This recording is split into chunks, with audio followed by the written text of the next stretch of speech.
the change in the psyche, in the very being of human beings.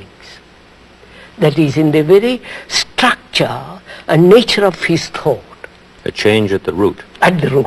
At the root itself. Root. And therefore, when there is that change, he will naturally bring about a change in society. It isn't society first, individual or individual first. It is the human change which will transform the society. They are not two separate things. Now, I must be very careful that I understand this precisely. I think I discern now why in the statement you said, which is not dependent on knowledge or time. Yes. Because when this person changes, this each human being changes, the change that begins in society is a change that is in a non-temporal relationship with the change in the each human being. Yes, so, after all, human beings have created this society. By their greed, by their anger, by their violence, by their brutality, by their pettiness, they have created this society. Precisely. And they think by changing the structure, you're going to change the human being. This has been the communist problem, this has been the eternal problem. That is, change the environment, then you change man.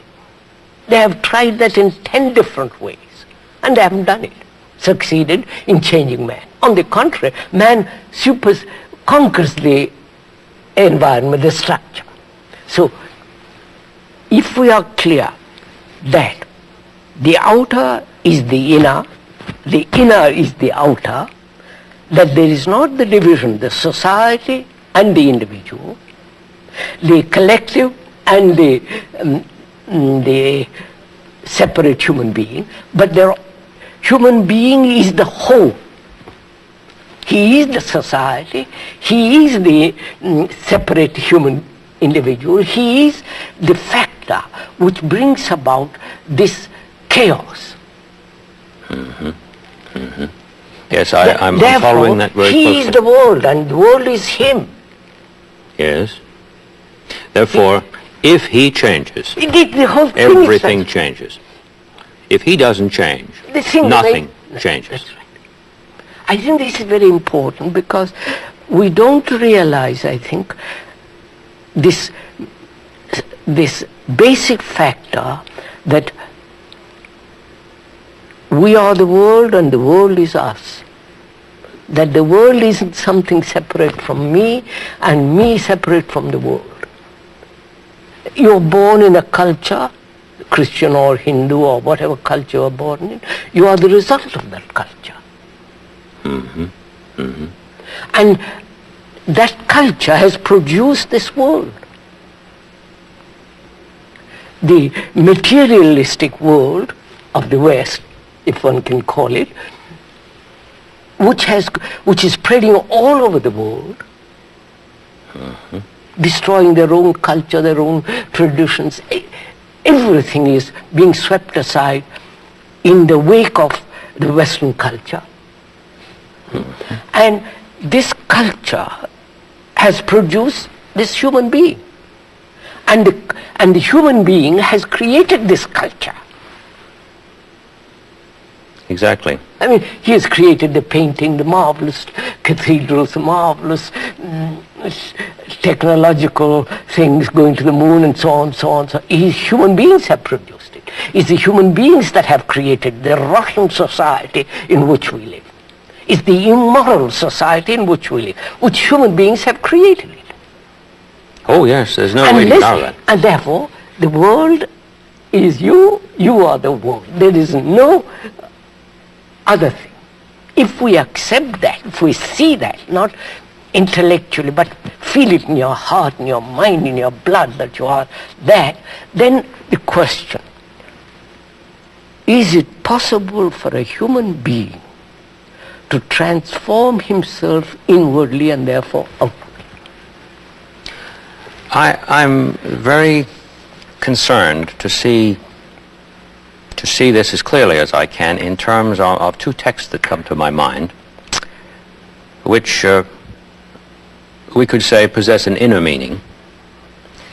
And because of this inner-outer thing that we've spoken about in the divided approach that is made to Scripture, there's a tremendous irony here. Yes. I'm thinking of that, to me, wonderful text in St. John's Gospel, in 3rd chapter, which says,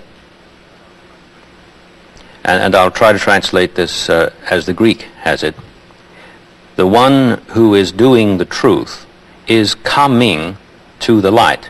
It isn't that he does the truth and then later he comes to the light. And it isn't that we could say from the pulpit, I will tell you what the truth is. If you do it, then you'll see the light.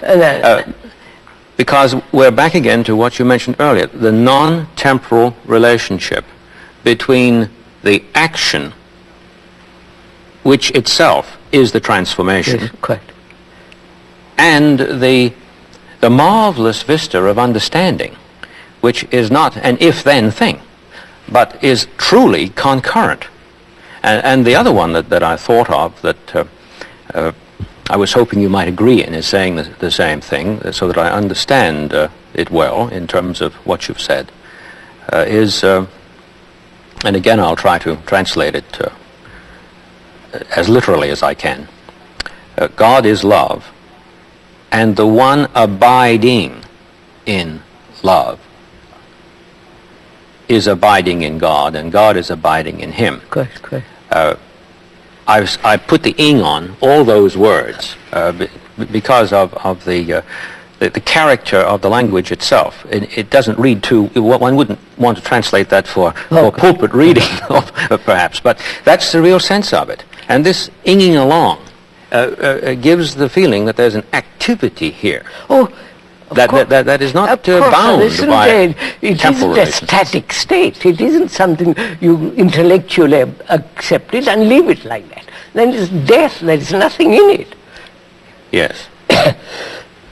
That's why, you see, sir, we have divided the physical world as the East and the West. We have divided religions, Christian religion, and Hindu, Muslim, Buddhist.